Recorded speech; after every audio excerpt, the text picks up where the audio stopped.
semenjak di rumah sakit sampai di rumah ini selalu ramai kita mengunjungi, selalu ramai kita mendatangi rumah ini. Salah satu tujuan kita adalah untuk menghibur keluarga beliau, dan yang kedua bagi kita yang hidup adalah kita seharusnya mengambil pelajaran penting dari kematian ini. Kata Rasulullah, kafa bil mauti wa'idha, cukuplah kematian itu menjadi nasihat bagi kita yang masih hidup. Bahkan tidak terhenti di situ. Kemarin kita sekalian berangkat menuju ke perkuburan. Di perkuburan itu juga menjadi nasihat bagi kita. Adanya batu-batu nisan, bahkan kita saksikan ada yang baru kemarin, ada yang setahun yang lalu, ada yang 2 dan dirawat. Tiba-tiba yang kita dengarkan adalah berita kedukaan dan diwafatkannya. Ini fenomena pasti kita temukan di tengah masyarakat, dan semua ada hikmahnya. Orang yang diwafatkan dengan melalui sakit yang begitu lama, yakinlah jamaah sekalian, sabda Rasulullah SAW menyatakan, siapa yang diuji dengan sakit sebelum diwafatkannya, maka sakitnya itu akan menggugurkan dosa-dosanya seperti pohon menggugurkan daunnya. Saya dengar almarhumah ini dirawat beberapa hari di rumah sakit, tetapi saya juga mendengar selentingan bahwa beliau ini memang ada keluhan sejak lama. Jamaah sekalian, kita berdoa menghadapi ujian itu. Jangan sekali-kali dia meminta kepada Allah, ya Allah wafatkan saja aku. Karena itu kita meminta sesuatu yang tidak baik bagi kehidupan kita. Jadi seberat apapun ujian yang kita hadapi di hadapan Allah, dengan sakit yang kita rasakan, jangan sekali-kali kita katakan dan meminta, ya Allah wafatkan saja aku tidak sanggup. Tetapi Rasulullah mengajarkan kepada kita, fa in kana la budda mutamanniyan, jika engkau harus berharap, maka ucapkanlah kata Rasulullah, ya Allah, jika hidup itu masih lebih baik bagiku, maka angkatlah penyakitku dan hidupkan aku. Tetapi jika kematian itu lebih baik bagiku, maka aku ikhlas, ya Allah wafatkanlah aku bihusnil khatimah. Ini juga lah jamaah sekalian.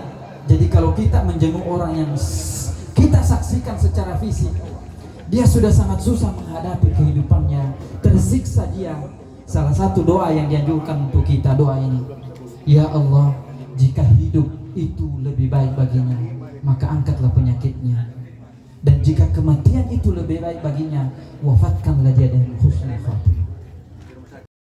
Tersiksa dan lain sebagainya. Terkadang keluarga yang tidak sabar itu berteriak memanggil-manggil orang tuanya, bapak, ibu, padahal dia dalam sakarat. Jamaah sekalian, orang dalam sakarat itu butuh ketenangan. Orang dalam sakarat itu butuh konsentrasi agar supaya dia bisa mengucapkan kata yang paling baik untuk baginya. Bahkan tadi sudah dibacakan, afdhaluz zikri la ilaha, sebaik-baik zikir adalah la ilaha illallah. Oleh karena itu di hadis lain dikatakan, man kana akhiru kalamihi la ilaha illallah dakhalal jannah. Siapa yang akhir hayatnya menyebut la ilaha illallah, dijamin surganya oleh Allah Subhanahu wa taala. Dalam riwayat lain dikatakan, haramallahu anin nar, maka dia diharamkan jasadnya untuk api neraka.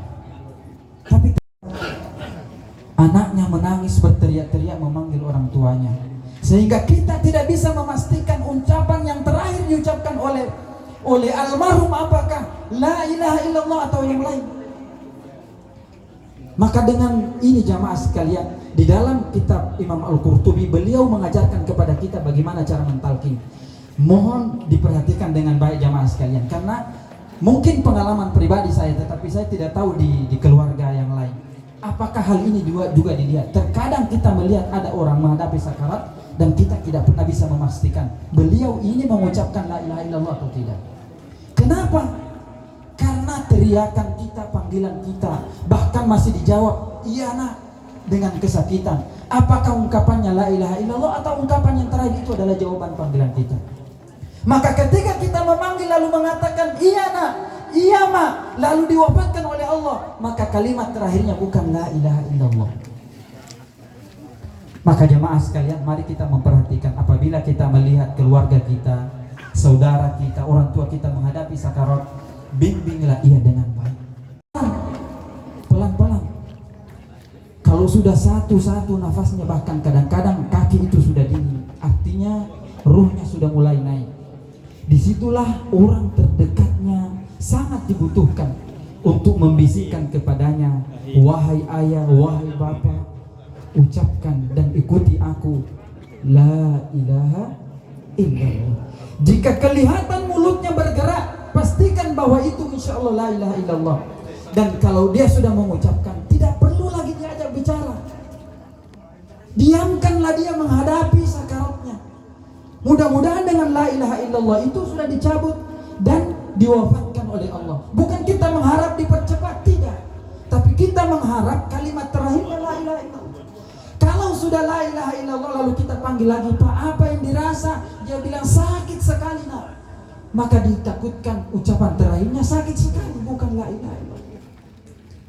Tapi jangan kita paksa-paksa. Pak, ayo Pak, la ilaha illallah Pak. Ayo Pak. Ada juga Pak, Bapak Ibu sekalian, saya pernah melihat itu bergantian. La ilaha illallah dibis, la ilaha illallah, capek satu, panggil yang satu, nak, sambung nak. La ilaha illallah. Itu memberatkan bagi almarhum, memberatkan. Jadi pelan-pelan dan dipastikan dia sudah mengungkapkan. Jangan dijojo, jangan dipaksa, jangan dimarahi. Bahkan jamaah sekalian, di dalam kitab itu disebutkan namanya salah satu imam terkenal di zaman salaf, namanya Ibnul Mubarak. Ibnul Mubarak itu berpesan khusus kepada anaknya, wahai anakku, jika aku menghadapi sakarat dengan tanda-tanda napas tinggal satu-satu, susah untuk membuka mata, maka tuntunlah aku untuk mengucapkan la ilaha illallah. Dan jika engkau sudah memastikan saya sudah mengucapkannya, maka diamlah dan jangan lagi mengulanginya. Sampai kata Ibnul Mubarak, sampai engkau mendengarkan dari mulutku atau dari isyaratku ada kata lain yang aku ungkapkan. Apa artinya jamaah sekalian? Jika engkau mendengarkan bahwa ada kata lain selain la ilaha illallah yang aku ucapkan, maka tuntunlah aku kembali. Itulah yang harus diperhatikan jamaah sekalian. Jadi pelan-pelan, sekali-sekali. Kalau sudah diungkapkan, kita diam, kita doakan, Allahumma gfirli walahu, Allahumma in kanatil hayatu khairan lahu fa'ahyihi wa in kanatil mauta khairan lahu fa'amithu bihusnil khatimah. Didoakan. Tiba-tiba misalnya kita mendengarkan dia memanggil, ada yang dipanggil oleh keluarganya lalu membisikkan sesuatu, mungkin ada ungkapan yang dia ungkapkan, diladeni. Tetapi jangan lupa setelah itu, karena kita sudah tahu bahwa ada kata-kata lain selain la ilaha illallah, maka dibisiki lagi, dituntun lagi, ditalkinkan lagi. Itulah makna talqin. Laqinu mautakum bila ilaha illallah. Tuntunlah orang yang mau wafat itu dengan la ilaha illallah. Nah jamaah sekalian, sekali lagi bahwa ini berkali-kali kita saksikan kalau ada kejadian sakarat itu terkadang keluarganya menghalangi almarhum atau yang mau diwafatkan ini untuk mengucapkan la ilaha. Ada juga fenomena, tetapi ini hanya masalah mungkin ijtihad pribadi saja. Terkadang kita tidak bisa memastikan orang itu mengucapkan la ilaha illallah karena ketika sakarat masih ada alat yang menempel di mulutnya. Kita sudah tuntun la ilaha illallah, tetapi kita tidak bisa memastikan apakah dia mengucapkan atau tidak. Maka menurut saya di saat-saat seperti itu cukup kita mentalkinkan, dan kalau sudah ada isyarat bahwa dia mengikuti, diamkan diri, tidak perlu lagi dipaksa dan lain sebagainya.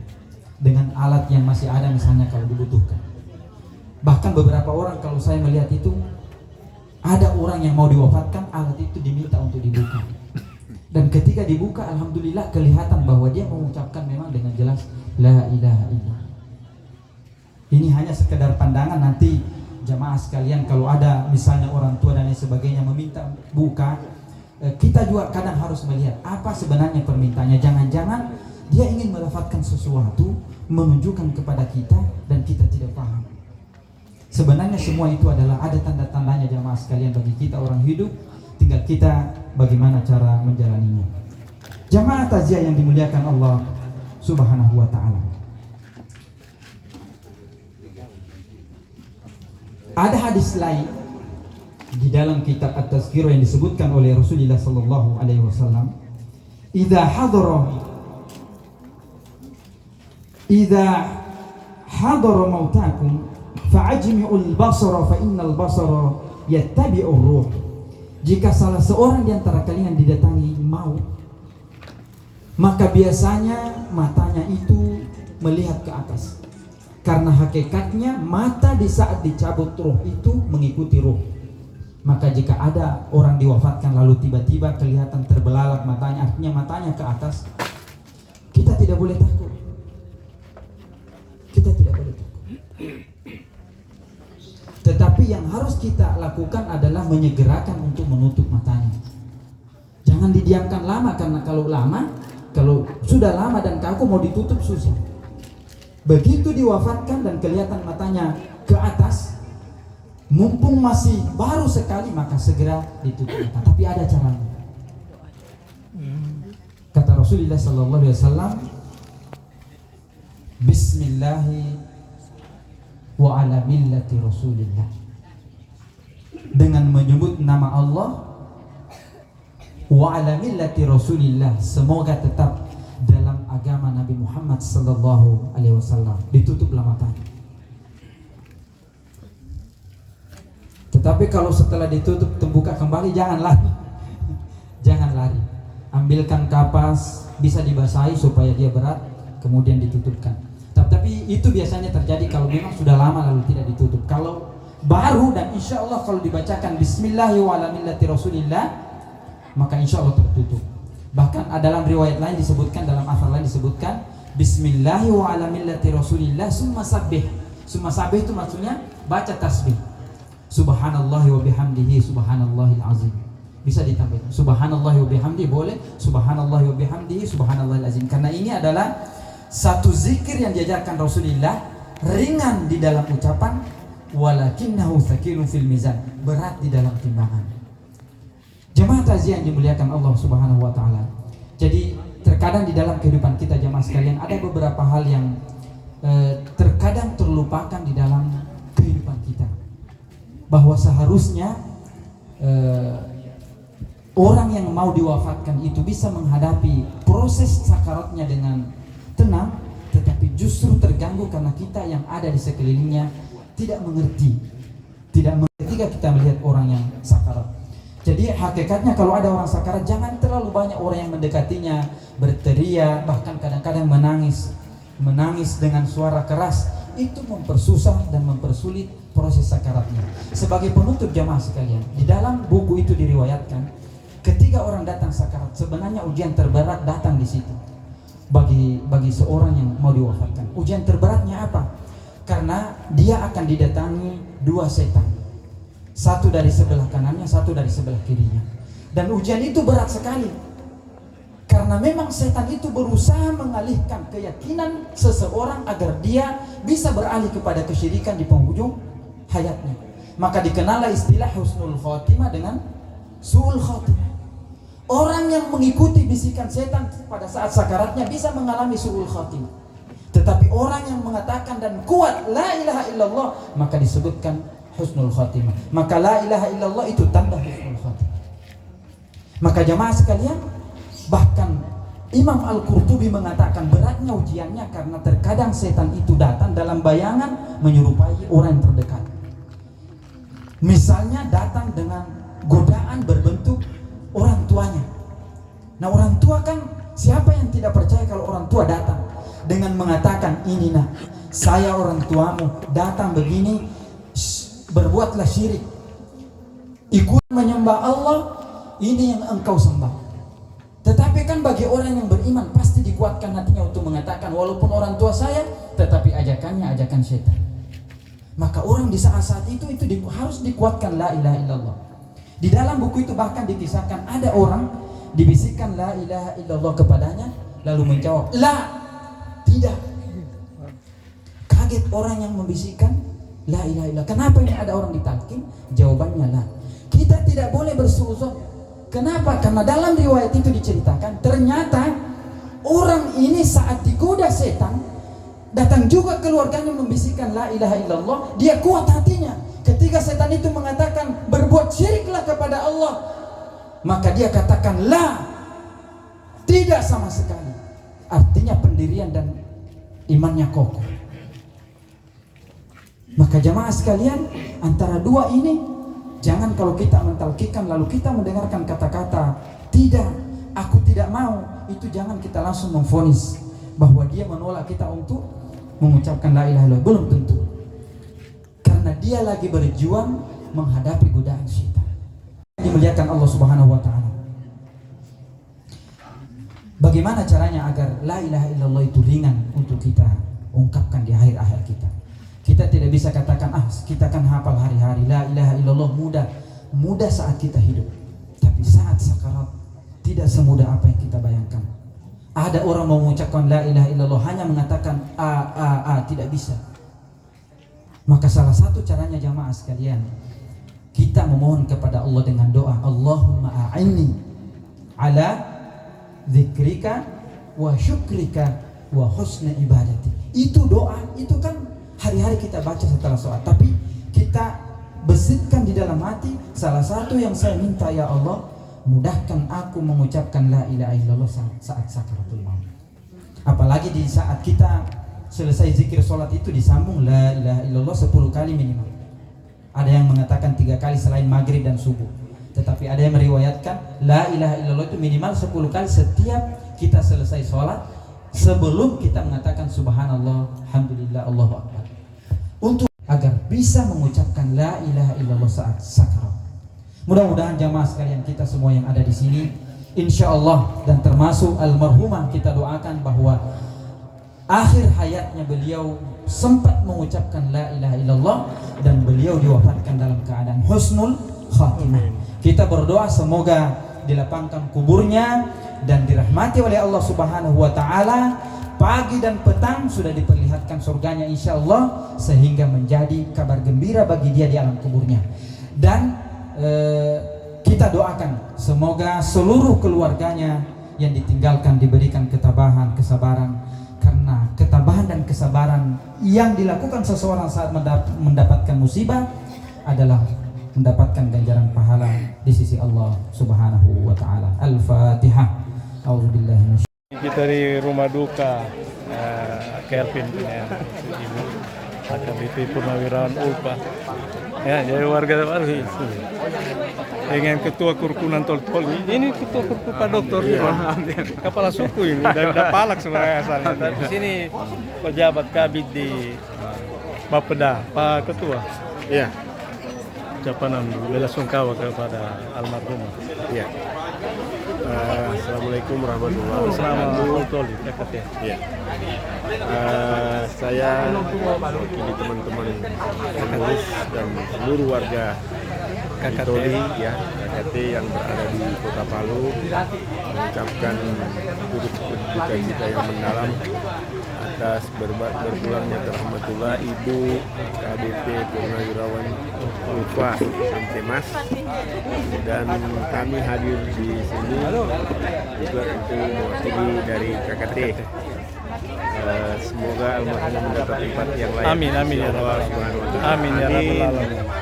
Assalamualaikum warahmatullahi wabarakatuh. Terima kasih Pak Ketua. والنجاة من النار والنجاة من النار أفضل حساب. ربنا لا تزغ قلوبنا بعد إذ هديتنا وهب لنا من لدنك رحمة إنك أنت الوهاب.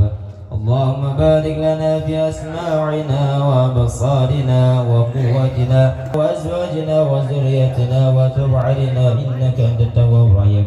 اللهم إنا نسألك رضاك والجنة ونعوذ بك من سخطك والنار. اللهم اغفر لنا ذنوبنا ولوالدينا وارحمهم كما ربونا صغيرا ولجميع المسلمين والمسلمات.